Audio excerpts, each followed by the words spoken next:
حضرت ابراہیم علیہ السلام اور بھڑکتی آگ۔ ابو جان، آگ ہر چیز کو جلا دیتی ہے نا؟ ننھے احمد نے اپنے والد سے پوچھا۔ جی بیٹا، اگر اللہ تعالیٰ چاہیں تو ہر چیز کو جلا دے، اور اگر اللہ تعالیٰ نہ چاہیں تو کسی کو بھی نہ جلائے، احمد کے ابو نے جواب دیا۔ لیکن ابو، میں تو جو چیز بھی آگ میں ڈالتا ہوں وہ جل جاتی ہے۔ چلو بیٹا، میں آپ کو ایک واقعہ سناتا ہوں جس سے آپ کو یہ بات اچھی طرح سمجھ آ جائے گی۔ یہ آج سے ہزاروں سال پہلے کی بات ہے بیٹا۔ جنوبی عراق میں طارق نامی شخص کے ہاں، جس کا لقب آزر تھا، ایک خوبصورت گول مٹول سا بچہ پیدا ہوا۔ بچے کا نام ابراہیم رکھا گیا۔ بچے کا باپ آزر ایک بہت بڑا پجاری تھا جو بتوں کی عبادت کے ساتھ ساتھ لکڑی اور پتھر کے بت بنا کر فروخت بھی کرتا تھا۔ ابراہیم جب اپنے باپ آزر کو لکڑی یا پتھر کے بت بنا کر ان کو سجدہ کرتے دیکھتا تو بہت حیران ہوتا اور سوچتا، یہ کیسے لوگ ہیں جو اپنے ہاتھ سے بت بناتے ہیں اور پھر انہیں سجدہ بھی کرتے ہیں۔ ایک دن ابراہیم نے اپنے والد آزر سے کہا، ابا جان، مجھے یہ بات سمجھ نہیں آتی کہ آپ اپنے ہاتھوں سے پتھر تراش کر بت بناتے ہیں اور جب وہ مکمل ہوتا ہے تو آپ اسے اپنا خدا بنا کر سجدہ کرتے ہیں، جبکہ وہ نہ بولتا ہے، نہ سنتا ہے اور نہ ہی دیکھتا ہے، اور حق تو یہ ہے کہ اگر کوئی مکھی اس کے چہرے پر بیٹھ جائے تو اسے اڑا بھی نہیں سکتا۔ ایسا خدا آپ کو کیا دے گا؟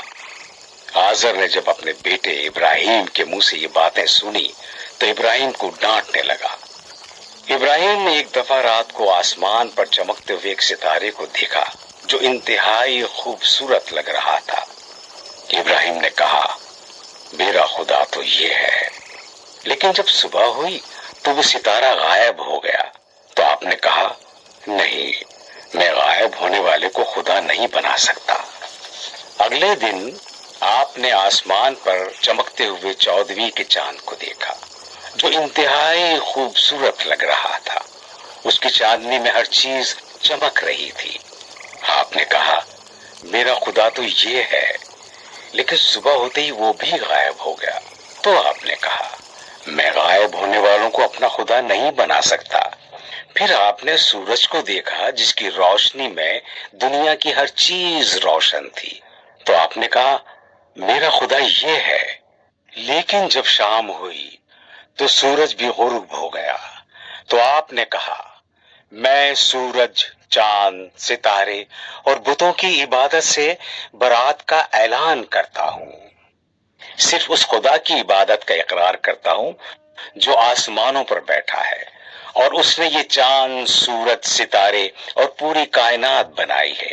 ایک دن ابراہیم علیہ السلام نے اپنی قوم کے لوگوں کو جمع کیا اور انہیں کہا، اے لوگو، تم اپنے ہاتھوں سے بنائے ہوئے بتوں کی عبادت چھوڑ دو اور اس ذات کی عبادت کرو جس نے تمہیں پیدا کیا ہے اور تمہیں کھلاتا پلاتا ہے، اور یہ بات نہ سنتے ہیں اور نہ ہی بولتے ہیں۔ لوگوں نے جب حضرت ابراہیم علیہ السلام کی باتیں سنی تو حضرت ابراہیم علیہ السلام کو برا بھلا کہتے ہوئے چلے گئے۔ حضرت ابراہیم علیہ السلام سوچنے لگے کہ ان لوگوں کو کیسے سمجھایا جائے کہ یہ بت خدا نہیں بن سکتے بلکہ یہ تو خود محتاج ہیں۔ آخر آپ کے ذہن میں ایک ترکیب آئی۔ کچھ دنوں کے بعد جب بستی کے سارے لوگ ایک سالانہ میلے میں گئے ہوئے تھے تو حضرت ابراہیم علیہ السلام ایک کلہاڑا لے کر اس عمارت میں گئے جہاں بستی کے لوگوں نے بہت سارے بت رکھے تھے۔ حضرت ابراہیم علیہ السلام نے اللہ کا نام لے کر کلہاڑے سے بتوں کو توڑنا شروع کر دیا۔ ایک بڑے بت کے سوا وہاں موجود تمام بتوں کو توڑ دیا اور کلہاڑا اس بڑے بت کے کندھے پر رکھ کر اپنے گھر واپس آ گئے۔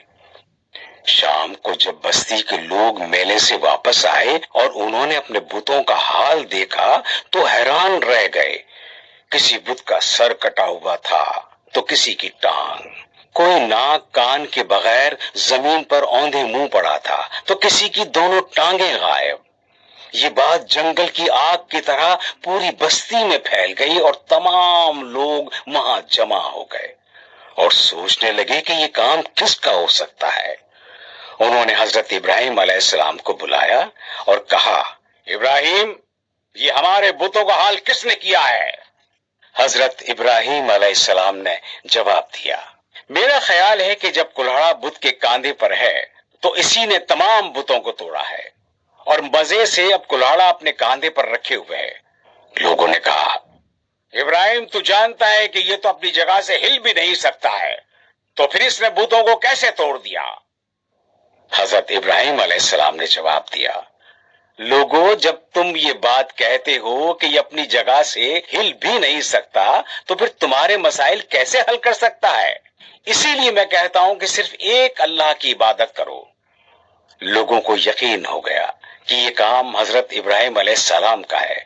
انہوں نے آپ کو سزا دینے کا فیصلہ کیا۔ اس کے لیے آگ کا ایک بڑا الاؤ جلایا گیا۔ کئی دن تک وہ آگ جلتی رہی۔ اس کی تپش اتنی تھی کہ کئی کلومیٹر دور تک آتی تھی۔ اوپر سے اگر کوئی پرندہ اڑتا ہوا گزرتا تو اس آگ کی تپش سے گر کر مر جاتا۔ جب آگ مکمل روشن ہو گئی تو لوگوں نے حضرت ابراہیم علیہ السلام کو زندہ اس آگ میں ڈال دیا۔ ادھر اللہ تعالیٰ نے آگ کو حکم دیا، حضرت ابراہیم علیہ السلام کے لیے امن و سلامتی والی ہو جا۔